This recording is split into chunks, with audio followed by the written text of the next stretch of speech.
Assalamualaikum warahmatullahi wabarakatuh. Berjumpa kembali bersama Auro Channel.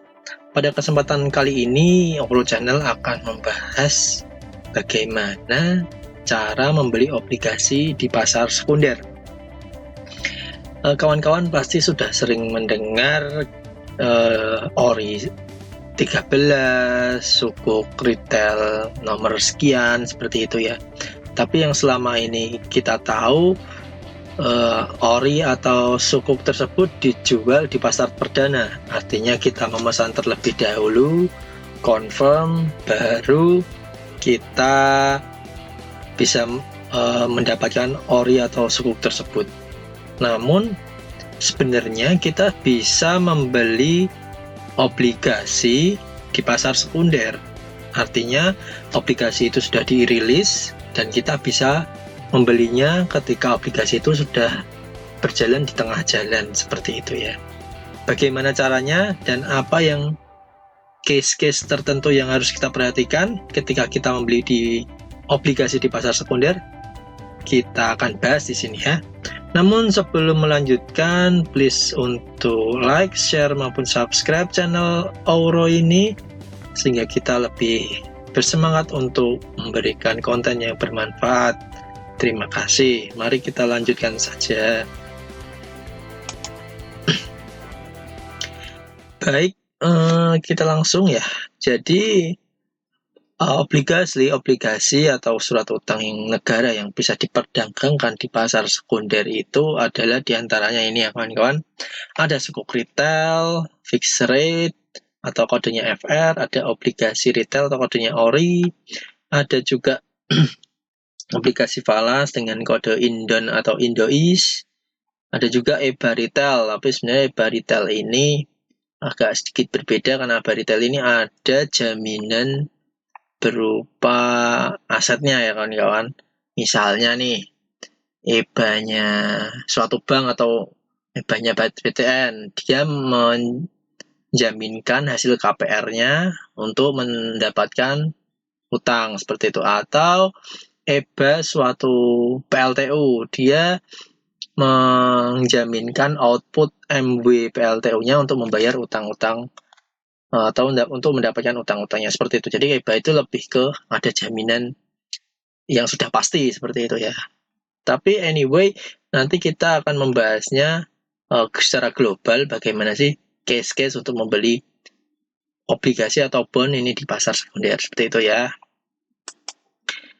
Nah, ini ya kawan-kawan, yang perlu kita ketahui secara teori dulu, istilah-istilahnya kita mendengar, nanti kita akan mendengar apa yang namanya kupon, seperti itu. Kuponnya berapa persen, gitu kan.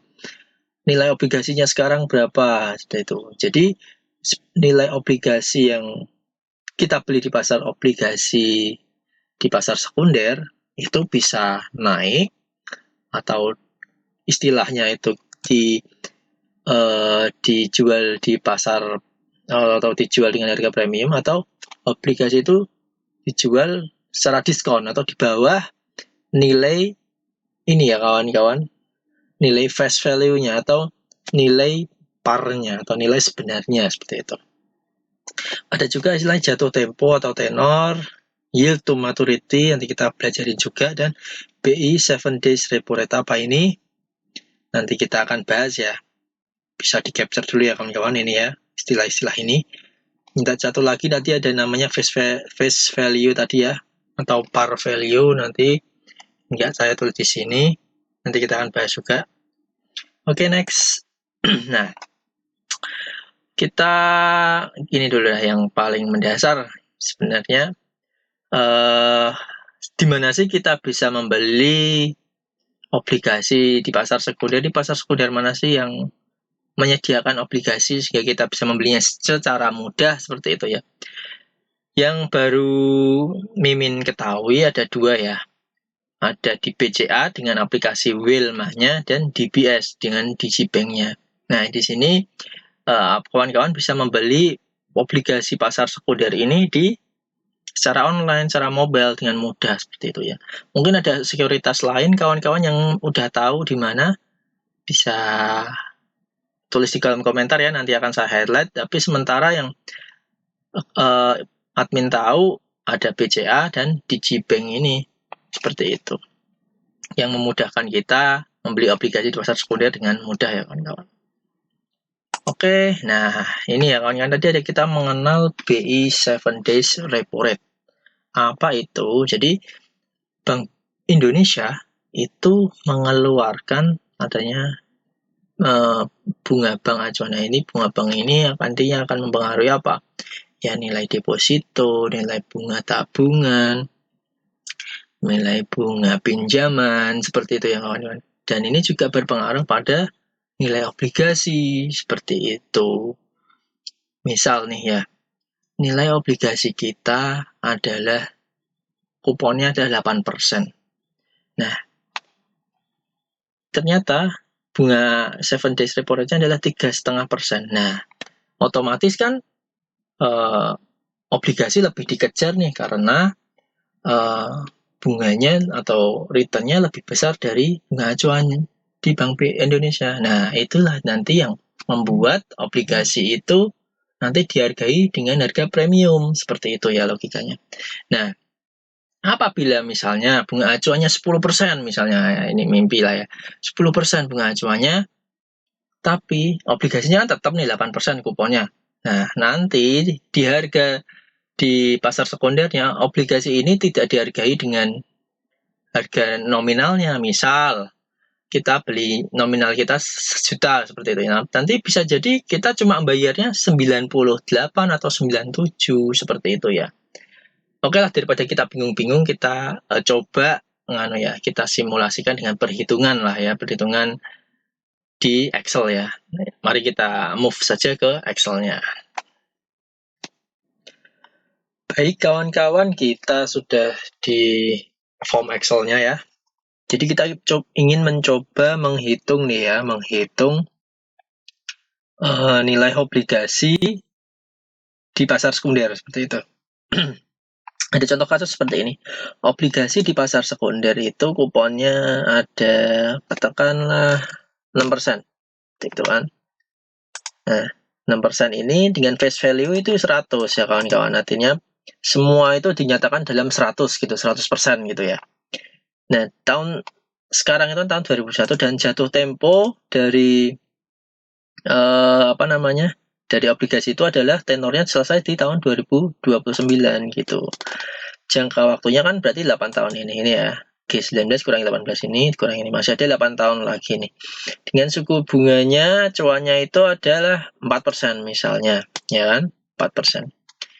Nah, dengan demikian, harga obligasi sekarang adalah 113,47% kawan-kawan ya.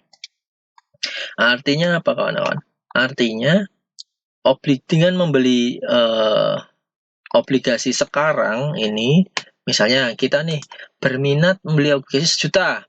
Nah, tapi yang kita bayar nanti bukan 1 juta ya kawan-kawan, tapi 1.134.000 seperti itu. Artinya ini obligasi dihargai di harga premium. Kenapa? Ya iya dong. Bunga acuan sekarang cuma 4%, deposito aja pasti juga di bawah ini. Obligasi 6%. Ya, kamu kalau mau beli obligasi dengan kupon 6% ya harusnya bayar lebih mahal dong. Nah, seperti itu ya kawan-kawan kira-kira. Nah, dari sini kita belajar ya kawan-kawan. Karena nilai sekarang ini lebih tinggi dari nilai parnya, ini ya, beli obligasi atau nilai parnya ini ya. Ini kita belajar itu nilai parnya. Par value atau face value sama aja sih. Nah, ini ya. Artinya kupon ini nggak pure 6% ya kawan-kawan ya. Nah, itu. Artinya nanti kupon itu nggak pure 6% karena kita membayarnya lebih tinggi dari harga harga parnya, harga sesungguhnya seperti itu ya kawan-kawan. Oke, coba kita lihat misalnya kupon atau gini aja, kuponnya kan tetap ya, tiba-tiba bunga acuannya itu naik nih menjadi 8% gitu kan. Nah, ininya misal masih tetap ya, ini di tahun 2022 misalnya. Di tahun 2022 suku bunganya menjadi lebih tinggi nih, 8%. Apa yang terjadi? Nah, ini ya kawan-kawan, terdiskon. Artinya dia nilainya turun, terdiskon. Artinya ketika kita mau membeli obligasi senilai 1 juta, gitu kan. Nah, nilai sekarang itu 865, jadi kita cukup membayar sekian nih kawan-kawan. Nah, fair ya, karena apa? Ya karena kuponnya lebih rendah, ya kan? Suku bunga sekarang lebih tinggi. Orang kan biasanya ramai-ramai, mending beli deposito aja lah daripada membeli obligasi yang cuma 6% kan dikatakan seperti itu. Makanya obligasi itu dijual di harga yang terdiskon seperti itu. Namun perhitungan bunga kuponnya tetap pakai yang nilai acuan sejutanya itu. Jadi nanti nilainya gimana coba? Nah, misalnya ini kita hitung kuponnya ya, nilai kuponnya ya. Berarti 1 juta dikali 6% dikali 0,85. Kenapa 0,85? Karena nanti ada potongan pajak sebesar 15%. Nah, benar, ini udah benar. Cuma nolnya yang banyak. Nah, ini ada nggak usah pakai koma ya.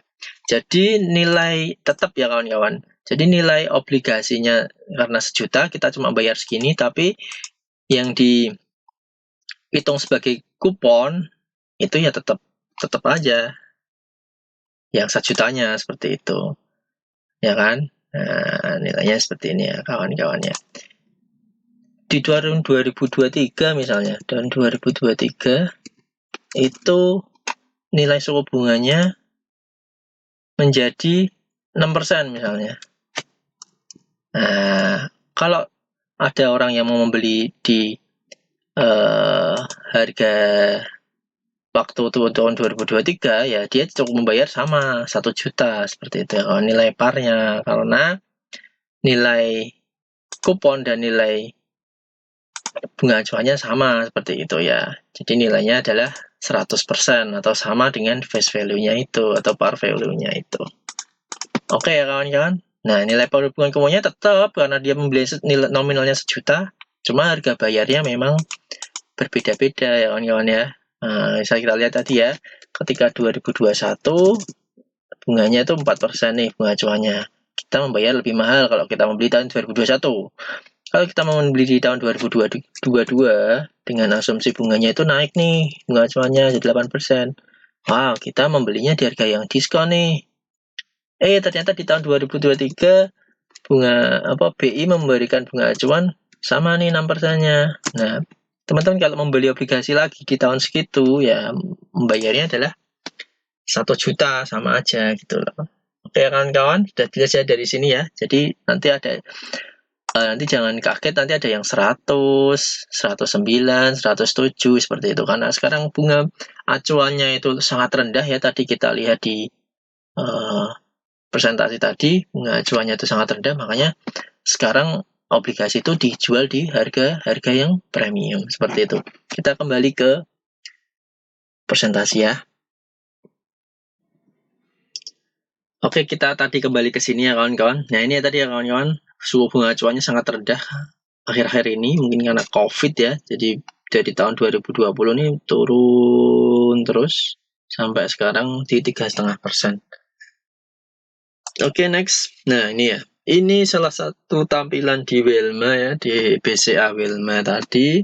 Ini ada macam-macam ya, ada macam-macam obligasi. Tapi di sini yang saya capture ini ya tipe fixed rate. Nah, kalau fixed rate ini memang tidak dijual di pasar perdana, langsung dijual di pasar sekunder ya kawan-kawan. Nah, fixed rate ini kita lihat ya, dari 3 fixed rate ini kita belajar kawan-kawan. Ini satu tempo 2026, ini 2027. Nah, dengan suku bunga yang lebih tinggi, ya kan, harga beli akan dihargai dengan harga yang lebih premium, seperti itu ya. Nah, ini satu temponya mirip-mirip ya. Dia dihargai dengan harga yang premium. Coba kita lihat di FR59 dan 61, sama-sama 7%, ya kan. Tapi, jatuh temponya lebih pendek nih. Nah, jatuh temponya lebih pendek ya. Nah, dia mempengaruhi harga belinya karena jatuh temponya lebih pendek, harga belinya lebih murah, seperti itu ya kawan-kawan ya. Apa itu yield beli? Ya, yield beli. Jadi yield beli itu ya sebenarnya inilah yield yang sesungguhnya, kawan-kawan. Ya kan? Yang tadi kita sudah bahas ya. Obligasi ini dijual di harga yang premium ya, kawan-kawan. Di harga yang premium. Nah, harga premium kan 113,9. Misalnya kita tadi membeli di harga 1 juta, berarti yang kita keluarkan berapa? 1.139.000 ya. Nah, jadi yieldnya itu nggak 8% lagi nih. Dengan jangka waktu sekian dan sekarang udah dari tahun 2021, ternyata yield belinya cuma 5%, seperti itu. Ini yang jadi acuannya di sini ini ya kawan-kawan ya. Nah, kalau kita menghold obligasi itu sampai dengan selesai tahun 2026 misalnya, ya yield belinya itu nggak 8,375%, tapi ya 5,07%, seperti itu. Oke kawan-kawan, ya yield beli ini juga kalau di GBank itu istilahnya YTM, yield to maturity. Jadi ketika kita menghold sampai maturity atau nilai tenornya, yieldnya itu realistisnya berapa sih, pembelaan seperti itu. Oke, dari sini ada udah jelas ya kawan-kawan. Nah, terus ada pertanyaan nih. Nah, tapi kan aku nggak mau ngehold lama-lama gitu loh. Ngeholdnya nanti nggak sampai jatuh tempo lah. Yang penting aku udah bisa untung, mau tak jual nih. Apalagi kalau harga jual harga jualnya nanti lebih tinggi gitu. Ya nggak masalah, jadi kan kawan-kawan ya. Jadi nanti kita juga bisa menjual nih di tengah jalan, misalnya suku bunganya acuan turun lagi. Artinya kalau kita suku bunga acuannya turun lagi kan harga dari obligasi itu kan naik gitu. Nah, itu ada capital gain di situ. Jadi kita bisa menjualnya di situ kawan-kawan. Nah, itulah ya keuntungan kita juga. Ada obligasi di pasar sekunder itu kita bisa membelinya. Ya kan, kita juga bisa menjualnya apabila harga obligasi itu naik, seperti itu. Oke, next ya. Nah, ini contoh ya. Ini tampilan di GBank ya kawan-kawan. Kita contoh aja ini ya. Harga belinya itu di GBank itu adalah dibayarkan dengan 100,25. Nah, itu kan. Ini kan tadi kita 113 ini kan. Ini sebenarnya persen ya kawan-kawan. Sama aja ini. 100,25%. Nah, ini juga dihargai dengan harga premium kawan-kawan. Jadi di atasnya 100 ya. Nah, dengan ini tingkat kuponnya 6,5% per tahunnya ini ya. Ini kupon berikutnya ini kan. Nah, ini tahun 2020, ini tanggal jatuh temponya 2025. Nah, ini yield to maturity-nya atau yield belinya itu ya 6,44. Nah, ini ya kawan. Jadi yield kuponnya sekian, yield to maturity-nya 6,44. Jadi turun ya kawan, karena kita membelinya di harga yang premium, seperti itu. Nah, ini ya. Ini simulasi dari berapa sih yang kita bayar. Nah, kita mau membeli nih. Membeli 1 juta ya kan. Contoh langsung ini ya dari aplikasinya. Nah, ini tapi yang total kita bayar itu 1.003.033. Nah, ini dari mana? Ya ini yang kita breakdown ya. Harga belinya kan 100,25%. Nah, 100,25% kali 1 juta. Nah, ini 1 juta ini ya. Ini kita kan beli nominal 1 juta. Bunga berjalannya, nah, kita membeli ada bunga berjalannya karena kita beli di tengah-tengah, ada namanya bunga berjalan yang harus kita bayar ke obligator sebelumnya gitu loh. Kita kan nanti ketika kita membeli ini kan bunga kuponnya kan full ya, misalnya dalam 1 tahun full gitu kan. Makanya kalau kita membeli di tengah-tengah ya obligasi bunga berjalannya itu kita yang bayar duluan kan gitu, karena itu haknya obligator sebelumnya. Nah, itulah yang ada nilainya lagi ya kawan-kawan. Jadi misalnya kita beli nih, ini kita asumsikan udah berjalan 3 bulan dari kupon sebelumnya, misalnya 1 tahunan ya. Diasumsikan ini kita beli di 18 Juni 2019, sudah berjalan 3 hari. Ya kan? 3 hari per 365, karena tahunnya itu ada pakai acuannya 365 hari, ada yang nanti acuannya 360 hari di bank lain gitu. Ada juga gitu kan. Jadi beda-beda ya.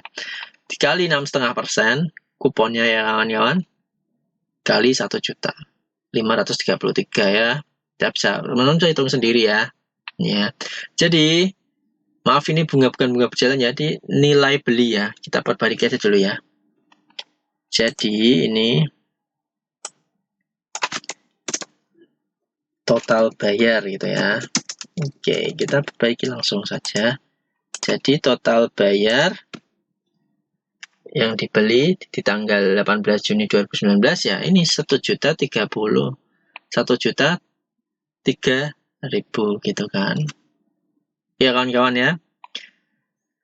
Oke, coba kita mau membuktikan ya. Ini ya ada yield to maturity. Jadi bunganya kan kita kan membelinya nggak di harga yang par ya, nggak sama dengan nilai aslinya ya, di 1.003.000 ya kawan-kawan. Saya ada Excel juga yang membuktikan itu nanti ada perhitungannya untuk kita menghitung yield to maturity-nya. Tapi sebenarnya setiap kita membeli ini ada ininya sih, udah dikasih sih YTM-nya berapa seperti itu ya. Tapi coba kita langsung ke Excel saja, saya juga ada perhitungannya untuk membuktikan nilai yield to maturity-nya ya. Itu nilai Excel bakunya lah seperti itu. Biar kawan-kawan tahu nih nilai YTM itu dari mana sih? Oke, kita kembali di Excel ya. Kita coba buktikan ya yaitu maturity-nya itu perhitungannya dari mana. Kita masukkan saja kuponnya ini 6,5%, ya kan? Face value-nya 100. Harga sekarangnya di harga premium 100,25%. Tahun kupon 2020 dan tahun sekarangnya dan tahun 2025. Begini ya kawan, yaitu maturity-nya turun jadi 6,44%. Seperti itu ya kawan-kawan ya. Jadi ini kalau maturity itu tahu tuh asalnya dari mana. Ini ada rumusnya ya. Rumus bakunya. Jadi yield sesungguhnya itu ya YTM ini. Jadi kawan-kawan kalau mau membeli obligasi di pasar sekunder, langsung saja lihat ini YTM. Aku kalau membeli di harga sekarang tuh YTM-nya berapa sih kalau aku beli obligasi dan saya hold sampai selesai itu berapa sih kuponnya kira-kira, kupon atau yield aslinya gitu. Kalau kita mengacu di kuponnya ini kan kurang tepat juga karena kita kan membelinya nanti di harga premium atau di harga diskon kan gitu. Misal kita beli di harga diskon nih, misal di harga diskon apa namanya ininya di harga diskon misalnya 898 ya.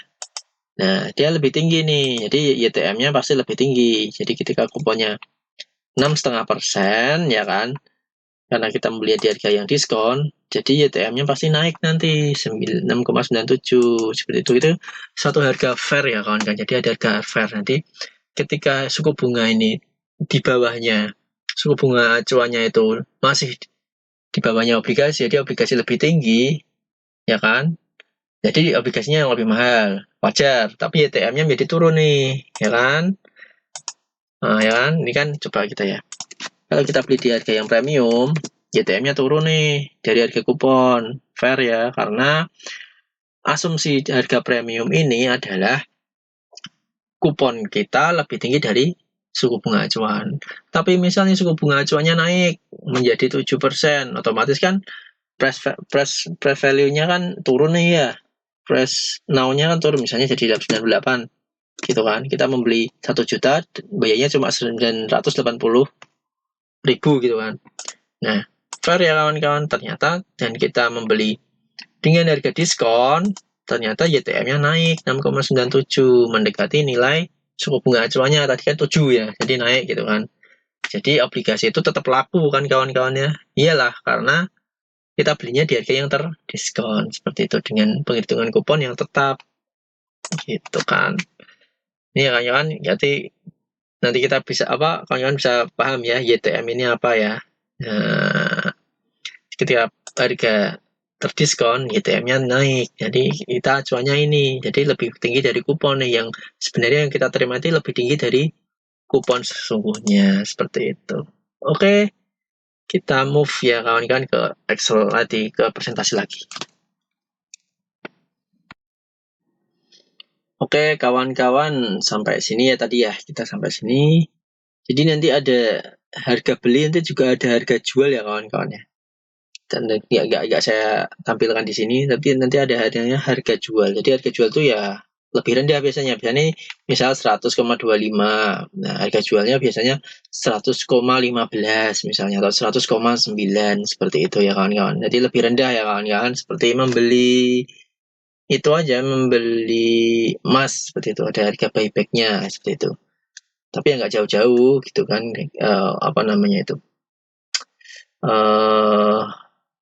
selisih antara harga jual dan dari belinya itu nggak jauh seperti itu ya. Nanti kalau suku bunga acuannya lebih turun lagi, ya mempengaruhi harga belinya naik lagi, harga jualnya pun juga naik seperti itu. Itulah namanya capital gain. Kita bisa menjualnya di situ ya kawan-kawan. Ini juga suatu keuntungan kita membeli obligasi atau jual beli obligasi di pasar sekunder seperti itu. Nah, ini contoh ya kawan-kawan, contoh sertifikat yang kita terima secara email atau elektronik. Kita telah membeli suatu obligasi di pasar sekunder seperti itu. Ini contohnya tapi di EBA ya, tapi kurang lebih sama perhitungannya. Dan ini ya kawan-kawan, di basisnya itu dia perhitungannya bukan 365 tapi 360. Jadi tiap bank itu di basisnya sendiri-sendiri ya kawan-kawan. Ini sama ya perhitungannya, 2 juta dia belinya di 102,6563 price-nya sekarang ya kan. Ini kan kuponnya, karena kuponnya tinggi 8,75.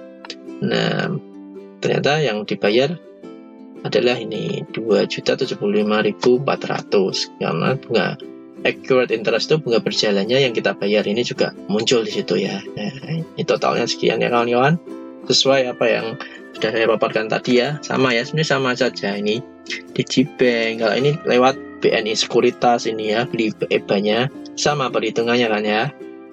Yang emang di basisnya itu masing-masing seperti itu. Oke, terima kasih kawan-kawan sudah menyimak video ini sampai selesai. Apabila ada pertanyaan bisa email ya, bisa kirim email saja, insya Allah saya akan balas seperti itu. Atau juga bisa di kolom komentar, nanti insya Allah juga saya akan membalasnya. Kalau ada sesuatu yang kurang mohon maaf ya kawan-kawan. Please sekali lagi untuk subscribe, like, dan share channel ini sehingga terus bisa memberikan konten yang bermanfaat bagi kawan-kawan semua. Terima kasih, saya akhiri. Wassalamualaikum warahmatullahi wabarakatuh.